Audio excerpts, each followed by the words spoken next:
আসসালামু আলাইকুম। জাফলং এসেছেন, আর জাফলংয়ের এই ঠান্ডা পানিতে যদি আপনি গোসল না করে থাকেন তাহলে আপনি দুনিয়ার অর্ধেক প্রশান্তি মিস করেছেন।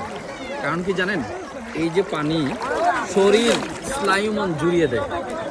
ওহো, তুমি আমাকে কেন বিরক্ত করছো? এখন আমরা হচ্ছে ভাইরা একদম স্বাভাবিকভাবে বলি, আমার জন্মস্থান হচ্ছে জাফলং। আমি জাফলংয়ের মানুষ, শুধু জাফলংয়ের মানুষ হিসেবে বলছি না, জাফলং আসলেই কিন্তু অত্যন্ত নয়াবিরাম, অত্যন্ত প্রশান্তিদায়ক একটি জায়গা। আপনারা এবার ঈদে দেখবেন, এবার ঈদে কিন্তু জাফলংয়ে অতীতের তুলনায় রেকর্ড সংখ্যক মানুষ কিন্তু ঈদ উদযাপন করার জন্য এখানে এসেছে। অতীতের তুলনায় সবচেয়ে বেশি মানুষ ছিল এবার জাফলং 0 পয়েন্টে। লাখ লাখ মানুষের সমাগম হয়েছে এই জাফলংয়ে।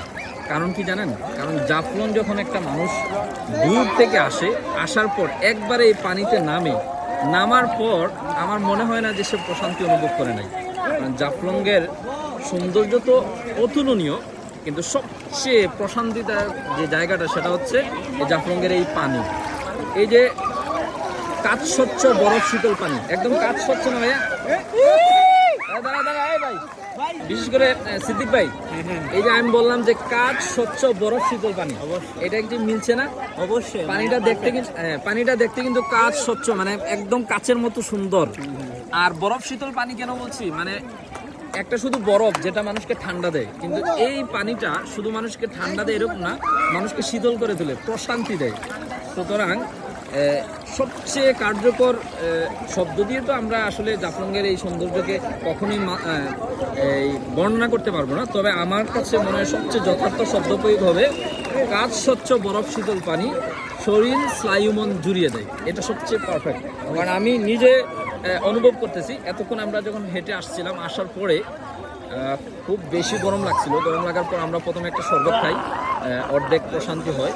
যখন পানিতে নামছি, আমাদের সিদ্দিক ভাই তো অনেক দূর থেকে আসছেন, উনি পানিতে নামার পরিকল্পনা করেনই নাই। যখন পানিটা নিয়ে এইভাবে এবার দিয়েছেন, তখন উনি বললেন ভাই নেমে যাবো। আমি বললাম নেমে যান, উনি নেমে গেছেন। এখন আমরা আমাদের সিলেট থেকে আগত সুনামগঞ্জের কৃতি সন্তান, আমাদের খেলাফত ছাত্র মজলিসের সাবেক সাংগঠনিক সম্পাদক সিদ্দিক ভাইয়ের কাছ থেকে ওনার অনুভূতি শুনবো। আমার অনুভূতি আর কি পেশ করব, আমি এখন মানে জুস দায় করছি ইয়াসির ভাইয়ের উপরে। এখন এত বেশি ঠান্ডা লাগতেছে, আমি গরমের প্রায় মানে জিব্বা বের হওয়ার উপক্রম ছিল, কিন্তু ভাবলাম